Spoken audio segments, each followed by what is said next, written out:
The broadcast is now starting. All attendees are in listen-only mode. All right, good afternoon, everyone. My name is Bobby Rains. This is our once every 3 weeks Investors Observer members only workshop. Welcome to all of you and thanks for coming.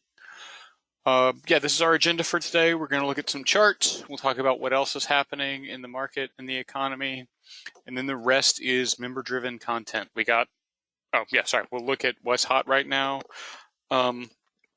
What sectors and industries, and then the rest is member-driven content, questions, site demonstrations, whatever it is that those of you who can hear the sound of my voice are interested in. We got a couple questions ahead of time. Those are always welcome. I'm happy to prepare slides or whatever about whatever kinds of questions anyone may have. Just send them in and mention the workshop, or even just reply to that invitation email when you get it. It's what a lot of people do. All right, so with that, on to the charts. All right, the S&P 500 actually looks a lot better than it did the last time we talked. The last time we talked, we were kind of in this area. And so we've since gone, so we've gone up and down and then back up, but we have this low here, and then both of these represent what technical analysts would call a higher low, which is that, these lows are higher than this low here. Also, we have this guy peaking up here, which is higher than this line here. So this will represent essentially a higher high. Both of those things are the kind of things you'd like to see in terms of a healthy market, is both higher lows and also higher highs. This is not necessarily to say that there's not still a lot of risks out there to the market, but just from a technical perspective, looking at the charts, that's kind of an encouraging sign. All right, the NASDAQ similarly has the same kind of thing going here with this higher high and higher lows. That is, again, kind of encouraging, and the NASDAQ is where a lot of the heavy selling has been, so that the NASDAQ is looking good and maybe even a little better than the S&P 500 in terms of the way this chart is kind of shaping up is potentially a positive. The Russell, still down quite a bit, but looking better than it did. Again, the same higher lows and higher highs here. It's still, it peaked before any of the others. It has perhaps the best looking chart here in terms of this comeback, but it also probably has the furthest to go. But it's nice to see small caps kind of leading the way higher. The S&P 500 versus the S&P equal weight. The reason to look at this is there's those 5 big companies at the top of the S&P 500. Apple, Facebook, Microsoft, Google, Netflix maybe is the other one, all of which got beaten up pretty badly, but they have a little bit of a disparate impact on the S&P. You can see the blue line, which is the actual cap-weighted S&P 500, sort of led the way down, but it's kind of caught back up here. It's not exactly leading on the way back up, but it isn't lagging severely like it was in sort of this period here. So that's another relatively positive sign. Growth versus value. Growth is still well below value. Growth is in blue here. Value is in the red and green candlesticks. But it has started to close this gap a little bit, right? Like the distance between here and here is significantly less than the distance between here and here. And you can really sort of see if you just connect to the lows here, this is a sort of steeper slope than this guy right here would be. So, growth is kind of on the rebound here a little bit. It'd be interesting to see how it plays out, but all of those are the kinds of things you would like to see if you were looking for a healthy stock market. All right, other things that are happening. So the 2 lines here are crude is in the red and green, and copper is in the blue. This is 180 days. And you can see both of them peaked in, this is like early March, basically shortly after the Russian invasion of Ukraine, and then fell off sort of after the, sort of panic buying and then some selling, and then crept up a little bit, although copper didn't creep back up quite as much, and are on the decline now. The reason copper is interesting is copper is in everything electronic that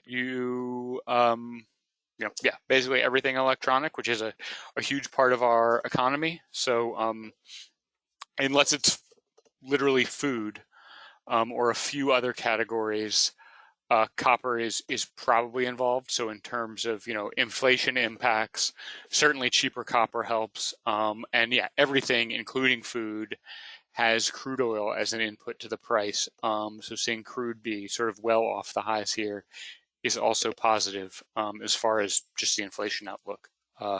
Wheat, another big one. Wheat in particular, a lot of wheat comes from Russia and Ukraine, so to see that be well off the highs is another sort of positive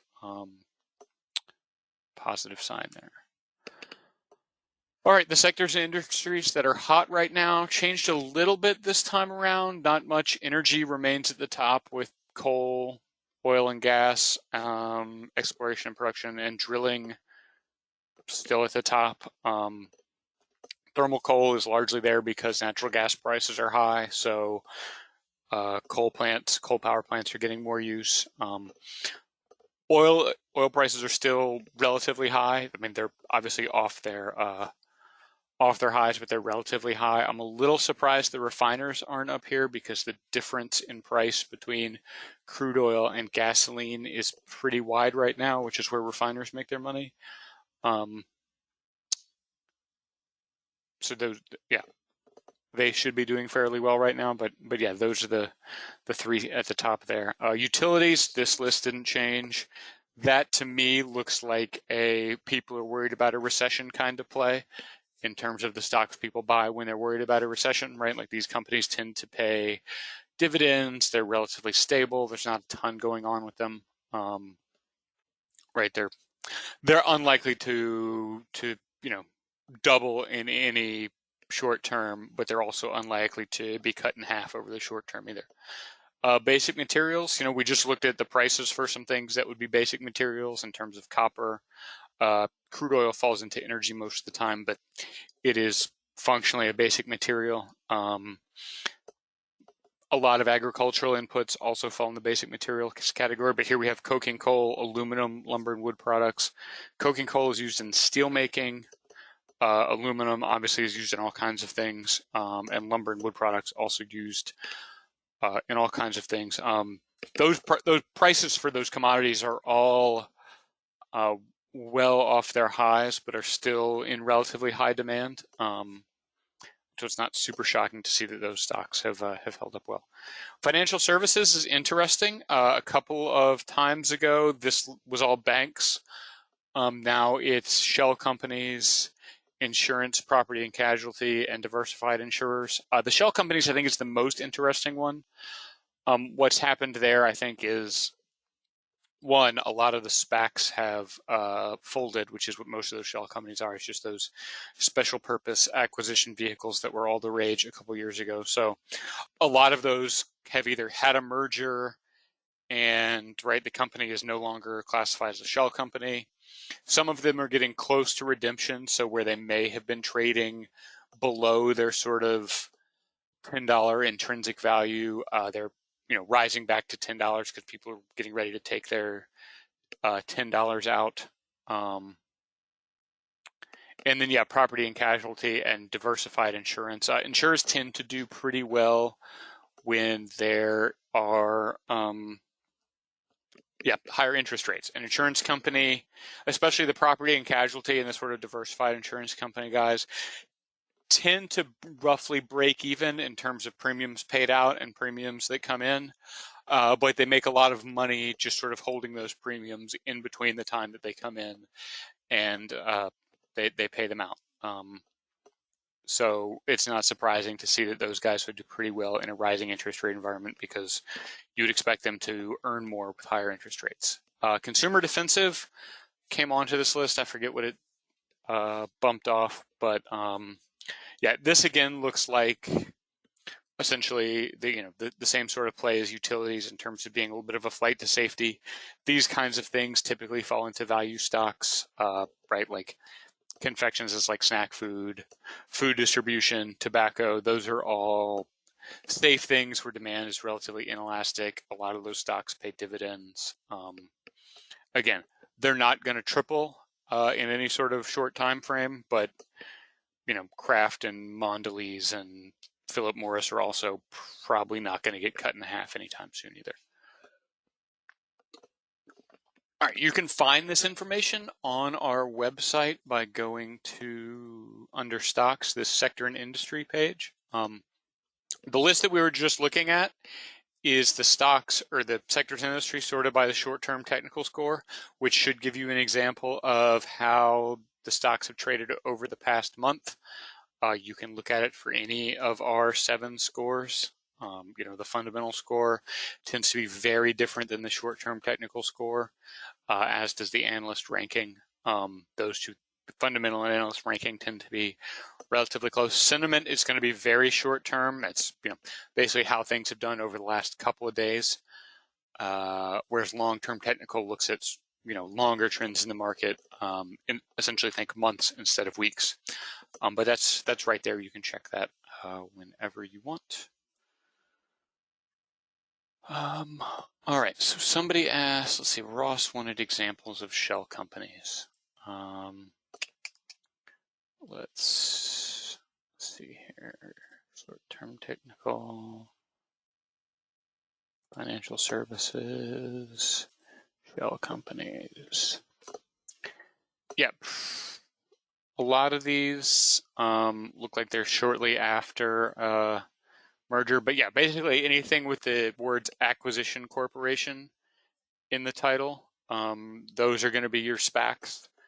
And that's essentially a structure where you have an IPO and raise money with the intention of merging with some private company to bring it public.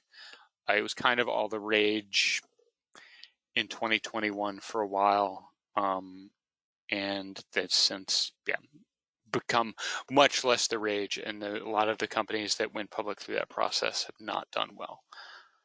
All right.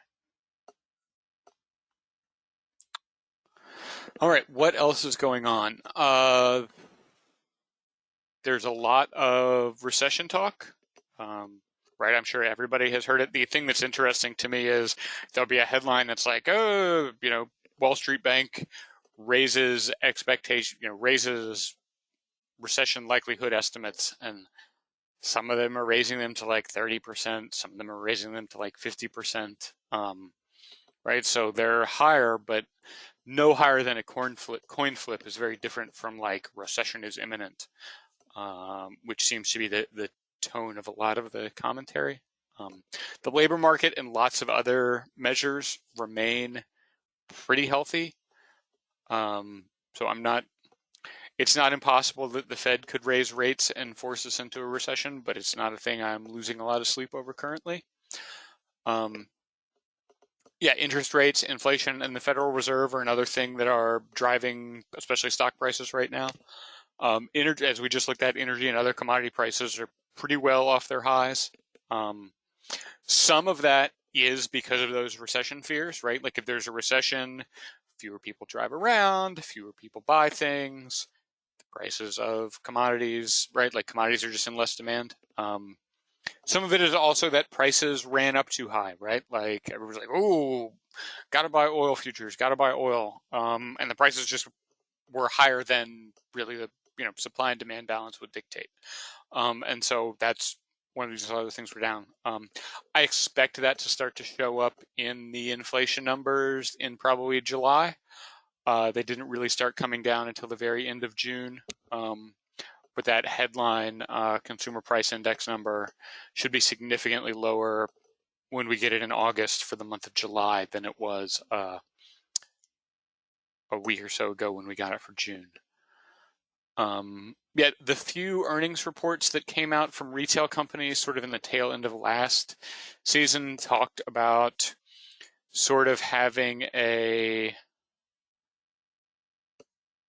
Yeah, a rapid transition in terms of consumer spending, which suggests that there's likely going to be some discounting coming back, which, right, putting things on sale is lowering the prices. That should also be somewhat disinflationary. I also expect the Fed is just going to go with either 75 or 100 basis points at the next meeting. I don't see any reason why they wouldn't. If I had to guess, I would guess 75 is probably most likely, but I don't have a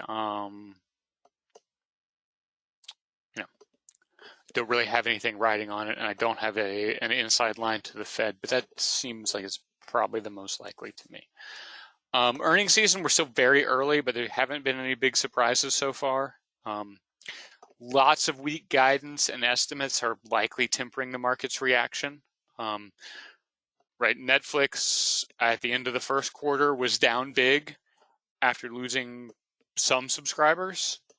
The last quarter, the second quarter, they lost 1 million subscribers, which is certainly more than they've ever lost in a quarter before, but the stock was up early today. I think it may have closed down, but yeah, it did not get crushed like it did last time because their guidance was to lose 2 million subscribers. So a lot of the market's reactions to things are gauged against some other number.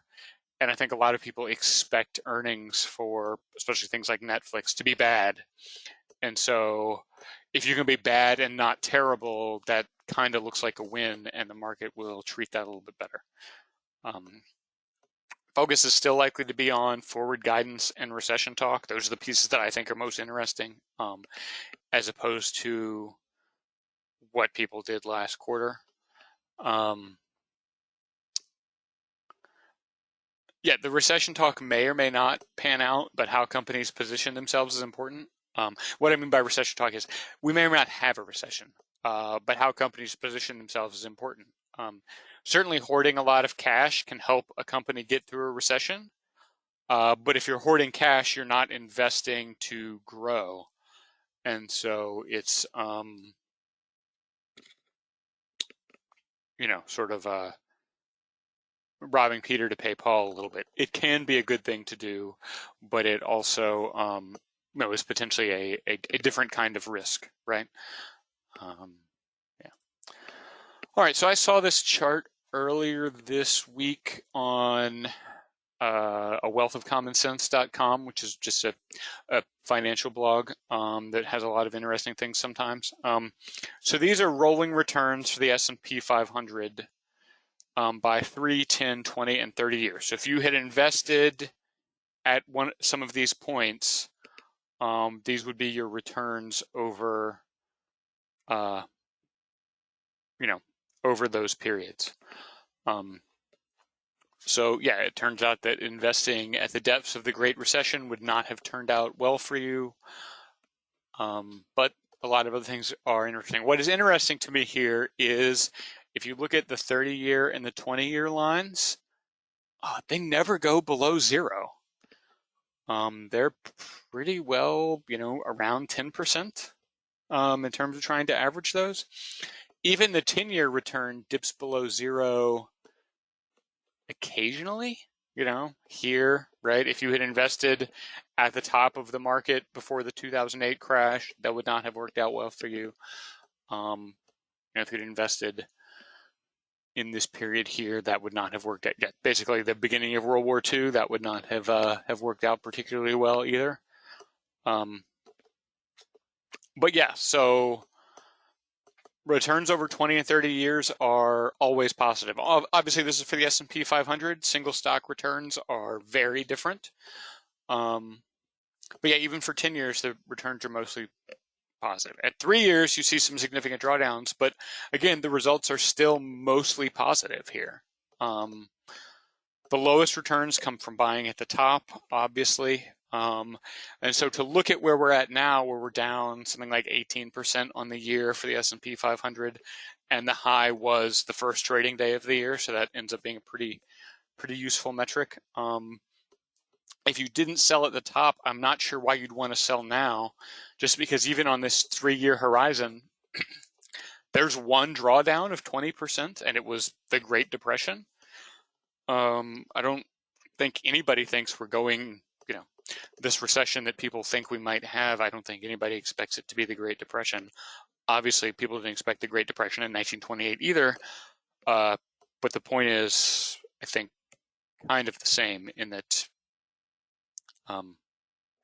if you have a long time horizon, worrying about what stocks are going to do next month or next year or tomorrow is not really a good use of your time. If you have a large diversified portfolio, or even a small well-diversified portfolio, and you're saving for retirement or in something for the long haul, it doesn't make a ton of sense to try to do a lot of maneuvering in your portfolio, because it's probably going to be fine.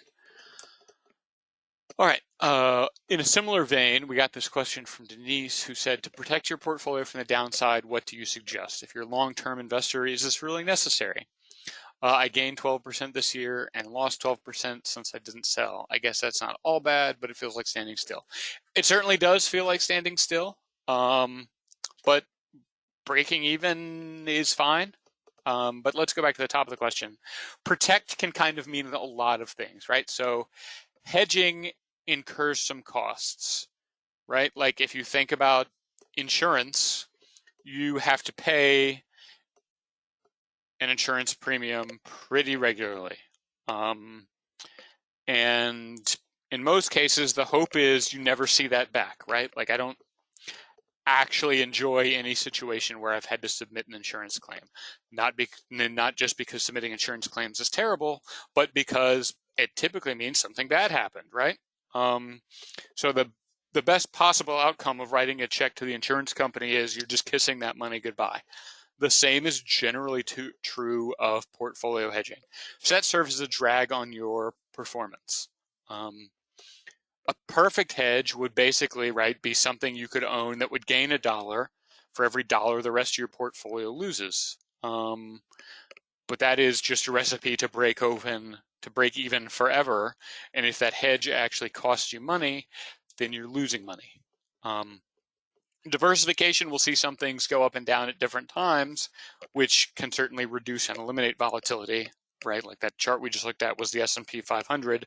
Certainly you could pick out any number of single stocks that have drastically different looking charts than that one we just looked at. But yeah, so diversification is really a better sort of way to protect yourself than trying to hedge something, because things go up and down at different times. But what you really want is a bunch of things that don't really correlate. They don't either do the same thing or the opposite thing. They just kind of go up and down independently. And as we just looked at, the long-term trend is up. The other thing to think about here is, what is your definition of long-term? Certainly 30 years is long-term. In that case, this particular drawdown is nothing to worry about. It's a blip or a buying opportunity. And even if it went down another 10% from here, whatever. If you're going to be in the market for 30 years, it doesn't matter. 5 or 10 years, we're down far enough already that returns over that time frame would still likely be positive, is my best guess. It's less certain than the 20 and 30 year sort of horizons, but it still seems pretty likely. Less than that, but more than a year, I still would expect stock returns to be positive. Not necessarily positive from January 1st of this year, but positive from today.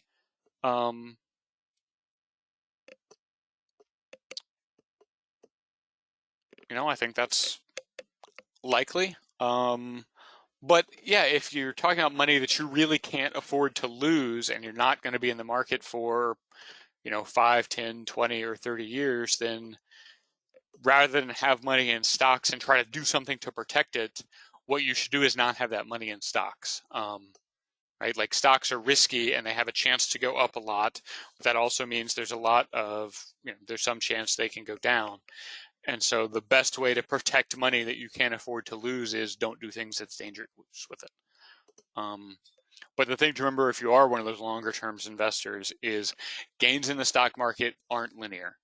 ups and downs certainly do feel like standing still, but over time, things tend to go up.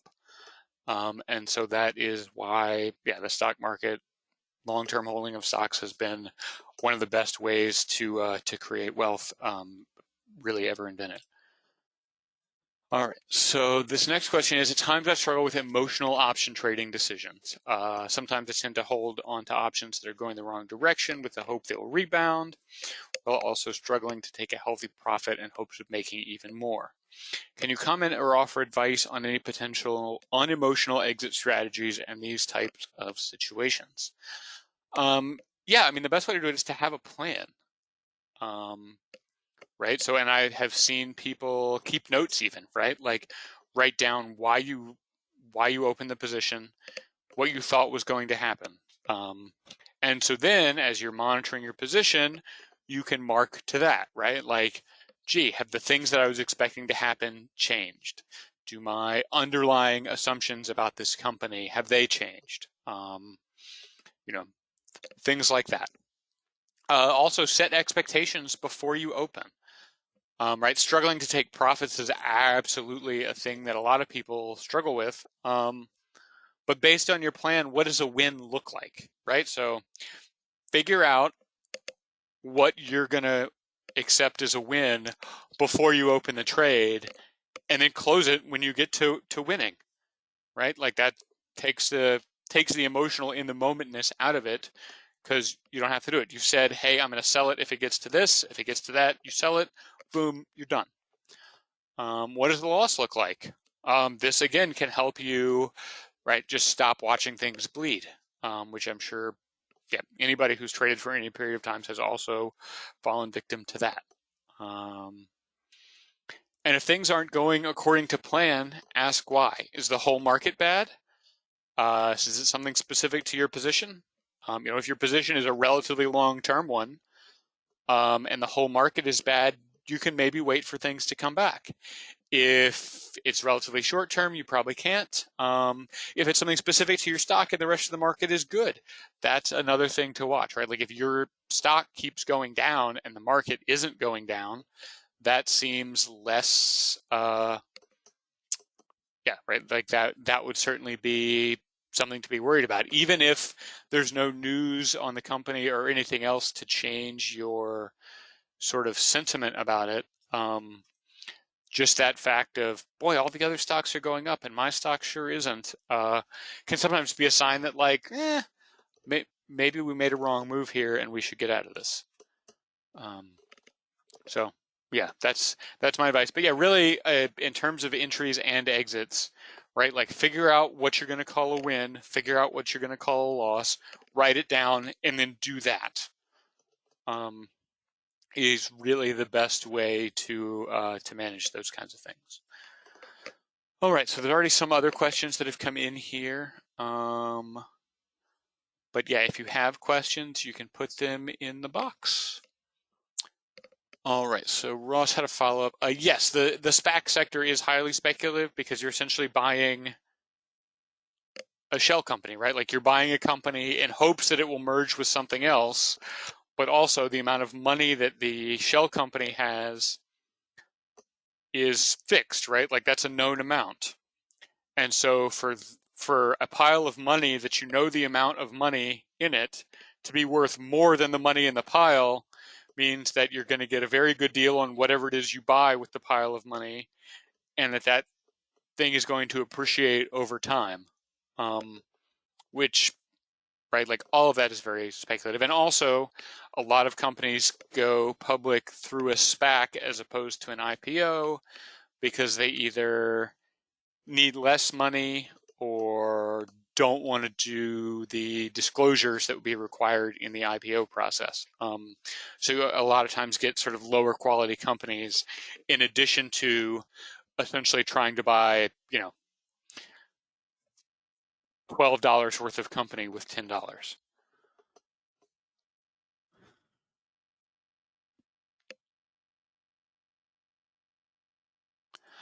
So Denise says, I saw a double top sort of in oil. How do we use this? And is there a standard time frame, or just look for patterns and not the time frame? All right, let's go back to that oil chart. I think what she's talking about here is we got this and then this, but then we had the the slide here. So I feel like, yeah, I don't know that I go in for stuff like double tops and some of those other patterns as being necessarily predictive. I certainly don't have the expertise to try to tell you how to trade them because it's not a thing I have ever really tried to do. The theory behind candlesticks is that it should work over basically any time frame. But I don't, yeah, like I said, you'd have to get somebody who has a little more chops or study in the technical analysis to tell you, right, like what you should do if you see a double top. All right, so Amenish Kumar, I hope I'm not butchering that, said, why is the market going up in spite of all the talk of recession and other negative factors? Well, I mean, the market is going up because it also went down a lot earlier this year, right? Like, that is part of it. Things that may have been overvalued at the beginning of this year might be closer to more fairly valued now. Right. Also, as I said earlier, all the recession talk puts the odds at what, maybe 50-50? Something like that. That's not, necessarily a bad thing. Also, corporate profits aren't guaranteed to go down in a recession, especially not every corporation. So, in the same way that tech stocks went down more than some other things went down, a recession will affect various sectors sort of differently. Yeah.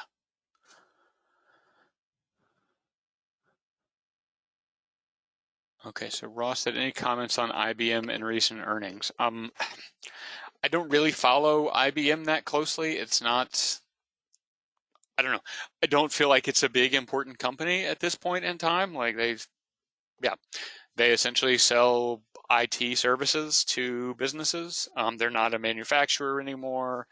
They're not really exposed to the consumer. They do some relatively hard to define services that other businesses buy. And they're not, if you wanted something as a proxy for the health of businesses, you might want to look at like Salesforce or AWS or something like that. So yeah, I don't have anything specific to say about IBM. Is it good to buy UVixi as a stock and not options? So UVixi is, let's look here. I don't remember exactly what it is. Inverse VIX.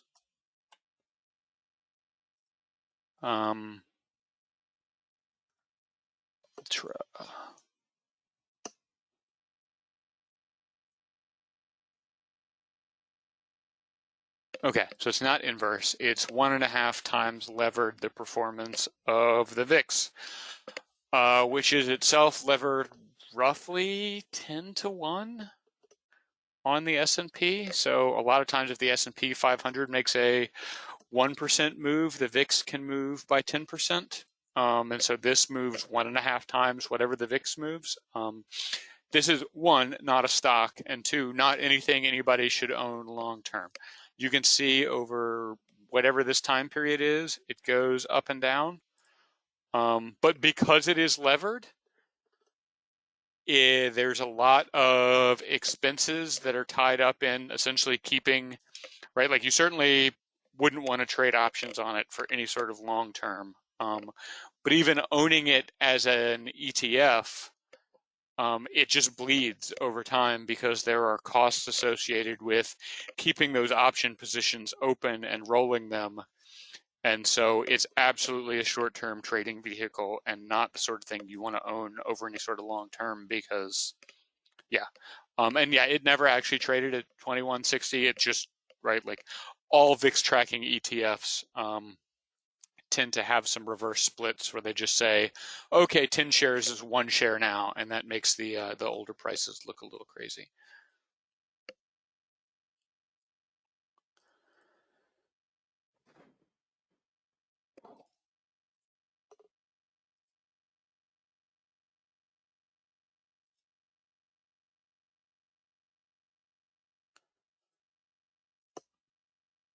Okay, so Denise said, what is the best way to look for cash positions in stocks for different companies? That's the sort of thing, we don't have that currently. A lot of times your broker will have that. It really depends on what it is you're looking for. There's a lot of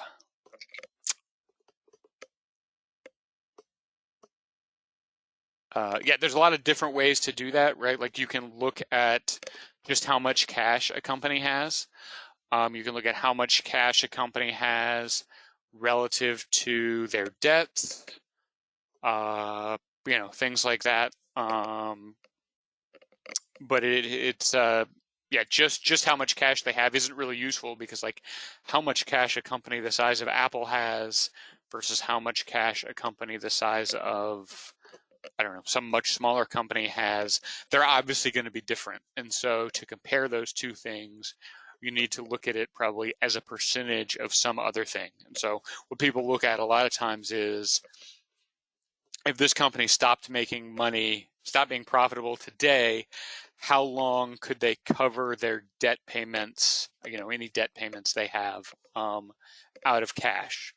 That's the kind of thing that people typically look for in terms of cash on balance sheets. It's not really just a dollar figure, because there's, right, like that dollar figure isn't comparable to really anything. A company with very little cash and no debts can obviously sustain itself a lot longer than a company with a lot of cash and also a lot of debts. So you need to have some way of sort of comparing those things and making it meaningful. But yeah, your broker should have that information. I'm not sure of another place to get it for free. It's among the many things that we are sort of working to add to our site.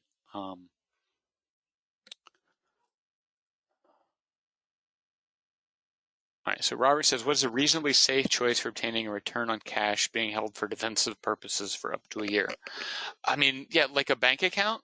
You're not going to get much return. But if it's cash that you're trying to hold, right? Like the reason to hold cash is you want $1 of investment to be worth $1 in the future. And yeah, you're not going to get a lot of return there. Because, yeah, right, like risk and return are relatively inversely related, right? Like high risk means potentially high return. And so, yeah, it's really a question about what is your risk tolerance, right? Like, there are certainly some, nominally riskier things you can put it into, but yeah, the point of a cash position is you expect $1 to be worth $1 sort of in perpetuity. And so, yeah, the reason people don't hold a lot of cash is they don't typically get a lot of return. So, yeah, I would be very careful sort of with that line of thinking, just because, here's a thing promising a high return on cash, probably riskier than whatever the allocation of the cash portion of your portfolio really should be.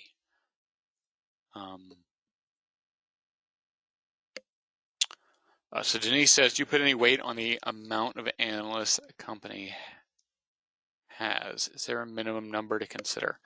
I mean, the amount of analysts a company has is really just a proxy for how big is the company and how many investors are interested in it, right? So Apple has a lot, but like even some very large insurance companies will not have as many analysts as some relatively smaller tech companies, because the tech companies tend to be more interesting, right? The analysts are essentially selling research, and you don't make a lot of money selling research on things that people think are boring. And so, right, like you got to cover the large caps, and then, right, analysis is very heavy on the tech sector and other sort of more exciting things.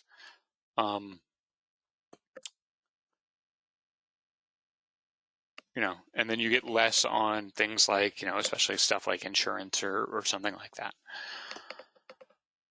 So Robert, follow up on the cash question. I mean, REITs can be a relatively safe stock investment, but they are stocks. They are not cash, right? A REIT is essentially a relatively highly levered entity that it does pay a good dividend, and they can be relatively stable because rent is the kind of thing that people or businesses tend to prioritize in terms of making a payment.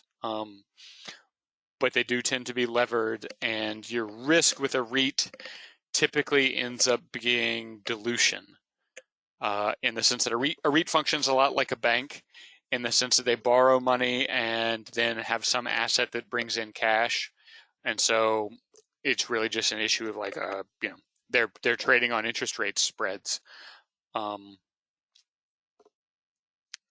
But unlike a bank, a REIT cannot retain any earnings. They have no, right? Like Jamie Dimon at JP Morgan talks about Fortress balance sheet. And yeah, REITs don't really have a balance sheet. They have to pay out those dividends. And so if a REIT gets into trouble in terms of making payments, they raise cash by selling new shares. So shareholders tend to get deleted. So it's not a substitute for a cash position. The point of a cash position, again, is that $1 in that position will continue to be worth $1. And so it is maybe a relatively safer equity position than some other things, but it is not not an alternative to a cash position because it is significantly riskier.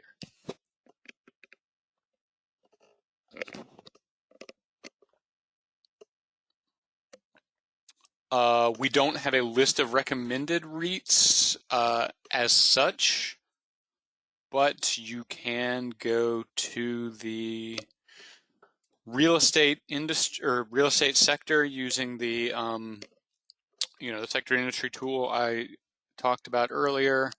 And then if you're interested in any particular flavor of REIT, you can certainly drill down there, or if you just want to see them ranked by one of our scores, you can do that here, right? So this will show you the top 10, or you can view like the entire sector in the screener and then sort it and screen it however you want.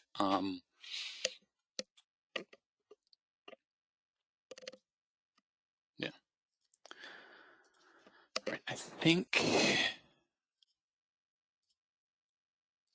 I got all the questions. If I missed your question, you may want to put it again.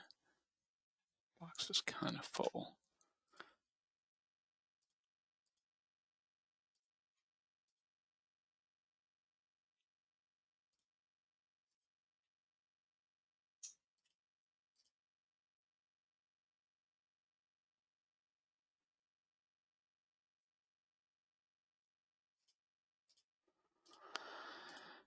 Okay, so Denise says, where would you use the short-term technical and long-term technical? Those are the kinds of things that I would look at if you're sort of a short to medium-term investor.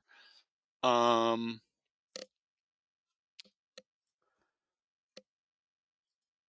like if you're, if we're talking about 30 years, sort of how the stock has been trading the last couple of months is really kind of irrelevant. You may actually want to look for low scores there, and if you're trying to buy something on as a bargain. That is a thing that I have done. And if you look at like the some of our pre-built screeners, like the deep value and high value potential reversals, these do explicitly look for, right, some of those technical scores to be relatively low and then have higher metrics on some of the fundamental things. But if you wanted to use, find the higher scores, those are things that we use in our option trades. So you want to match essentially your, right, like the time period you're looking at with the duration of your trade a little bit. If you're day trading, I'm not sure you care about the last 6 months of trading activity. What you care about is probably the last 6 or 7 hours. Whereas, if you're doing some swing trading or just trying to, sort of ride some cycles in the market as things go up and down over a couple of months, then the short-term and long-term technical scores sort of play in. And that's also sort of where the typical duration for a lot of option trades is sort of measured in weeks and months. And so that's where I think those become pretty easy. Ash says, yes, this presentation is being recorded. It'll go up later this week, and we will send out an email with the recording as well.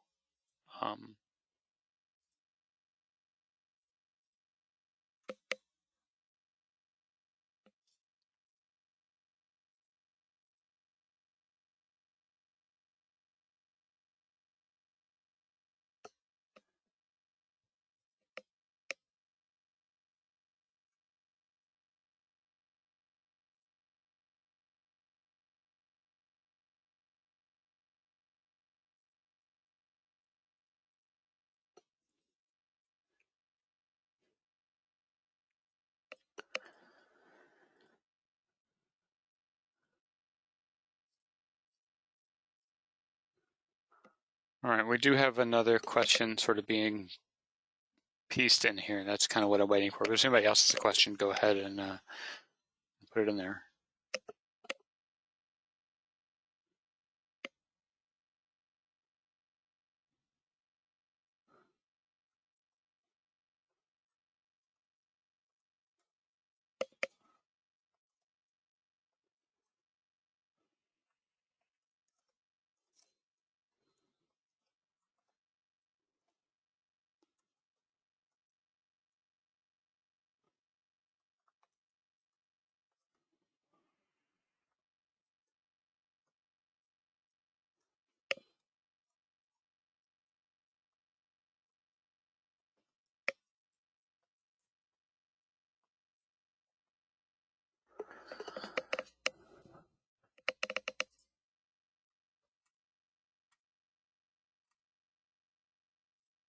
Okay, so Denise says, is there an earnings calendar? Yes, under calendars, we do have an earnings calendar. We also have an FDA calendar, but yeah, the earnings calendar goes out, I think it's roughly a quarter in either direction. And you can sort by, before market open or after market close. That's BMO and AMC here. You can also add to watch list or add to the compare, or go straight to the stock page from here. And this runs a couple times a day, so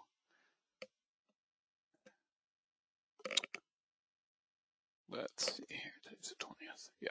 Okay. So these get filled in as companies report. If we sort by AMC, we'll probably have, we got a lot fewer numbers that are in from aftermarket close as of now. So those will get filled in as the companies report.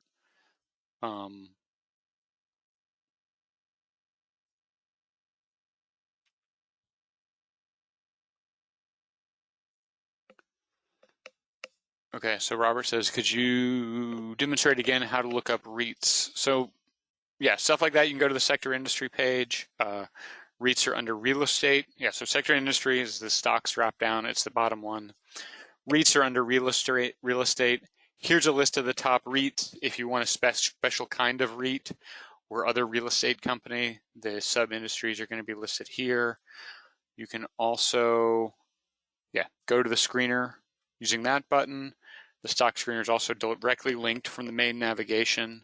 And from there, just go to sector and industry and click this real estate checkbox to get that. Strong dividend payers is a little bit trickier. What you're going to want to do there really is just sort by dividend, or you can put in a particular yield you're looking for here. So if you want nothing with less than 2%, put a minimum of 2% in the box there, and that will do that. So Mod says, is there a good reason to use leap options? I mean, if you want to make an option trade that is that length of time, sure. right? Like it's a relatively low cost way to make a long-term bet on something. All the usual caveats about options apply in terms of like, you lose time value, it's a little bit leveraged, stuff like that. But yeah, it's, if making a trade that long,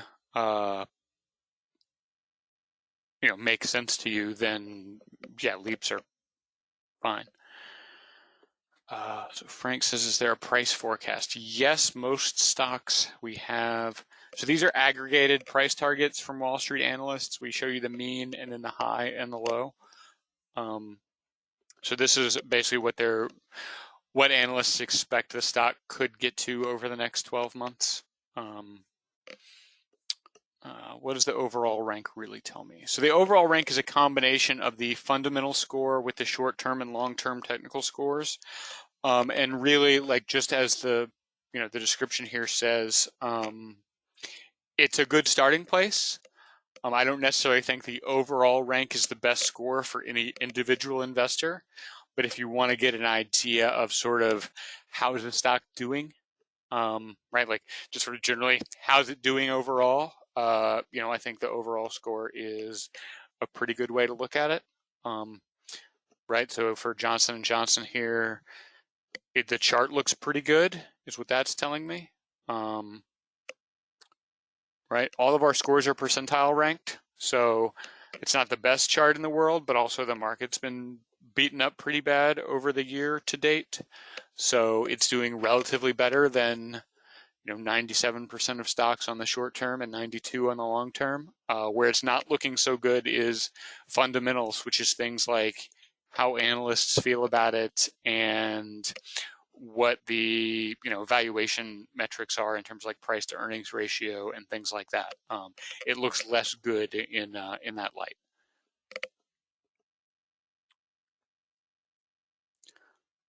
So yeah, the strong buy versus buy down here again is also, it's related to this chart. Both of these things come from analysts. And the way these analysts on Wall Street typically work is they have a pretty complicated model where they model what they expect earnings to be over time based on any number of things, depending on what kind of company it is. And from that you get an earnings number, and then you can look and say, okay, well these stocks tend to trade with this earnings multiple or that earnings multiple, some PE ratio. So you start with you get a forecast for earnings. And then you can back into a price from there by saying, all right, well, typically stocks in this sector have traded at 20 times earnings. So we'll multiply this earnings number by 20, and that gives us our price target.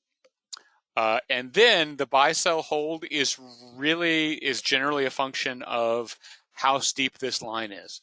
So if we expect the stock to go up by a lot and we're pretty confident about it, it'll be a strong buy. If we don't really expect the stock to go anywhere, it's a hold. If we expect it to go down, it's a sell. And so strong buy typically just means the price target is a lot higher than the current price. Next ex-dividend date is in most cases on the stock page. So here for J&J, we've got this 8/22. We don't have a calendar for that yet, but it is a thing that we've been working on. I don't have a launch time. Yes, if you're thinking of buying a stock, it really depends on your holding period. As I said earlier, right, like these scores mean different things to different people, right? If you're day trading, I don't think you care about the fundamental score or the valuation score or what the analysts think about it. Right, I don't. And if you're day trading, you care about things like sentiment and the short-term technical evaluation of the chart. If it's a stock you want to hold for that, that 30-year time horizon, then I don't think you care about the sentiment, right? Like, is the stock up or down over the last 3 or 4 days? I don't care. If I like the stock and I think it's going to be up over the next 30 years, what I care about is the stuff that goes into the fundamental score, which is, how's it priced related to earnings? We do include those analyst estimates because they have a good sense of how healthy the underlying business is. And so, right? Like, yeah, how you would make that determination really depends on what it is you're trying to do with that position, and then you have to match it up with, you know, the scores that we have here. Not every score is meaningful to every investor.